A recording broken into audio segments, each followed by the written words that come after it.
اخترت البلو بيريز. طعمه مثل التشيز كيك بس هواية أخف. الناس اللي ما تحب البلو بيريز ممكن تستبدله بفراولة أو كرز أو أي نوع مربى لوخ انتو تحبوها.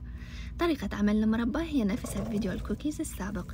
خليت بلو بيريز، عسل، فانيلا وعصرة ليمون، ضفت لهم نشا حتى يثخنها، وعفتها على نار ناصية مدة نص ساعة، وقبل ما أطفيها خليت الهيل.